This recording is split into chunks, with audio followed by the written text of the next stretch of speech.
Good morning. I'm Aurora Leonard. It's early in the morning in New York City, but Rob started work over an hour ago.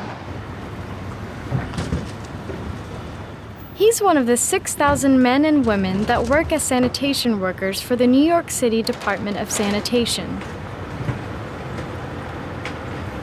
Today, he's going to show me how he and his colleagues collect 11,000 tons of the garbage New Yorkers produce every day. Rob arrives at work at 5:45 a.m. He goes to roll call at 6 and receives his work order. This tells each sanitation worker which route they are going to take that day.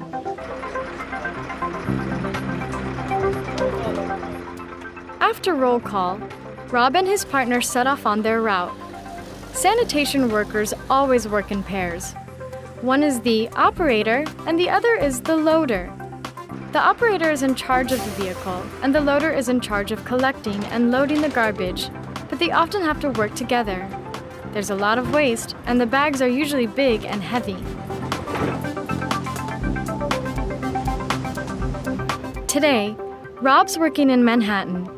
He works for 8 hours and gets 3 breaks: 15 minutes in the morning, half an hour for lunch, and 10 minutes in the afternoon.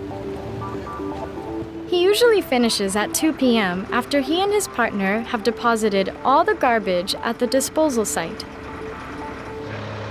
Rob's work is very physically demanding. It can also be extremely dangerous. They work in busy traffic and operate heavy machinery. Toxic waste is also a major problem, and the job frequently appears in lists of the top 10 most risky professions. In fact, it's even more dangerous than being a police officer or firefighter. But in spite of the hard work and the dangers, it's a very popular profession. The starting salary is surprisingly high, and if you stay for 5 years, it increases significantly. The Department of Sanitation is also a very big organization, so if you're ambitious, there are plenty of career opportunities. A city like New York will always need waste management systems, but it didn't used to have a street cleaning service. Street cleaning started in 1881, but it wasn't until Colonel George Waring became its commissioner that New York's sanitation department became the highly organized operation it is today. Almost 120 years later, the department continues Waring's mission to keep New York's streets clean.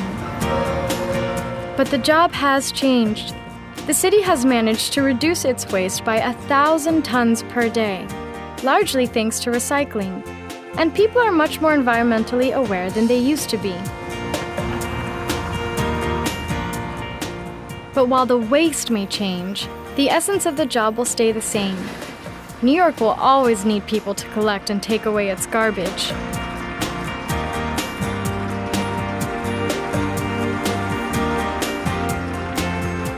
For most of us, our responsibility ends when we leave garbage bins on the side of the street. It's easy to forget people like Rob, but imagine what would happen if they didn't do their job. Sanitation workers provide an essential service. They work to make our city a cleaner, healthier, and more pleasant place to live.